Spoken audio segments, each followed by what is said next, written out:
Assalamualaikum warahmatullahi wabarakatuh.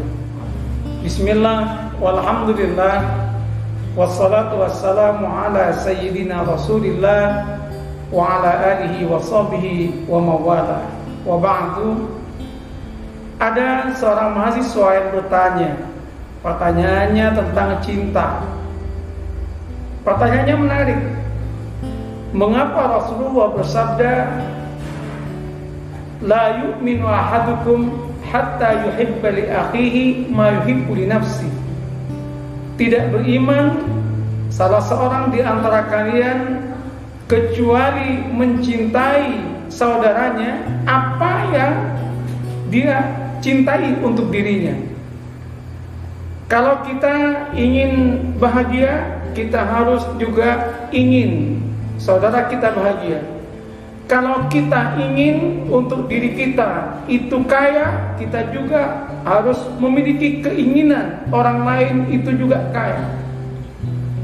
Pertanyaannya, mungkinkah ada orang yang memiliki hakikat cinta seperti itu?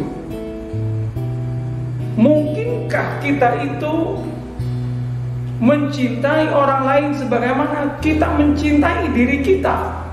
Pertanyaannya menarik. Jawaban saya kepada mahasiswa itu adalah, mungkinkah dirimu bahagia sendirian dan orang lain menderita?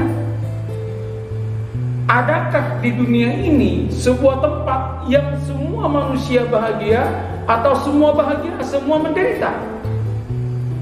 Lantas bagaimana sikap kita ketika kita bertemu dengan orang yang bahagia, dan bagaimana sikap kita ketika kita bertemu dengan orang yang menderita? Dia masih belum paham jawaban saya.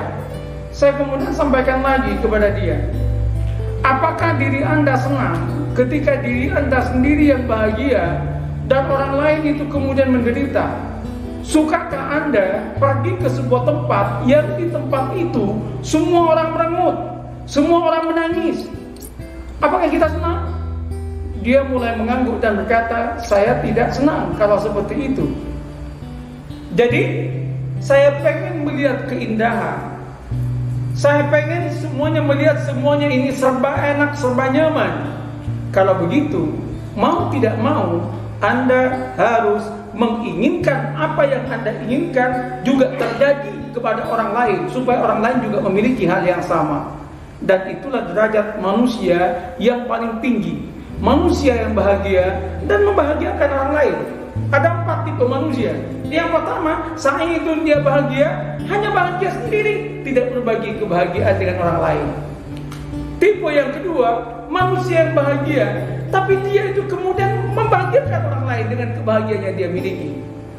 Dan yang ketiga adalah manusia yang menderita, tapi dia menderita sendiri, tidak berbagi derita kepada orang lain. Dan yang ketiga adalah orang yang menderita dan kemudian membuat orang lain menderita, menginginkan orang lain menderita seperti dirinya. Yang terbaik adalah yang kedua, orang yang bahagia, yang membahagiakan orang lain, yang juga menginginkan kebaikan itu ada pada orang lain. Dan orang yang paling jelek adalah yang keempat, orang yang dirinya menderita, sedih, dan menginginkan semua orang lain sedih dan menderita seperti dirinya. 4 model ini ada dalam kehidupan kita. Kalau kita ingin menjadi orang yang beriman dengan hakikat beriman, laksanakan perintah Rasulullah. Menginginkanlah orang lain sesuatu yang kita inginkan sendiri. Inginkan kebahagiaan juga tertimpa atau diberikan, dianugerahkan kepada orang lain sebagaimana Allah anugerahkan kepada kita. Semoga kita bahagia, dan bahagia itu ada pada cinta. Cinta untuk hidup yang bahagia, bukan hanya kita, tapi untuk yang lain. Karena sungguhnya kebahagiaan kita sangat terikat dengan kebahagiaan orang lain. Sekali lagi, kebahagiaan kita terikat dengan kebahagiaan orang lain. Ketika ada cinta, cinta itulah yang akan menjadi pengikat kita saling menyayang, saling berbagi bahagia. Semoga bahagia dunia akhirat insyaallah. Assalamualaikum warahmatullahi wabarakatuh.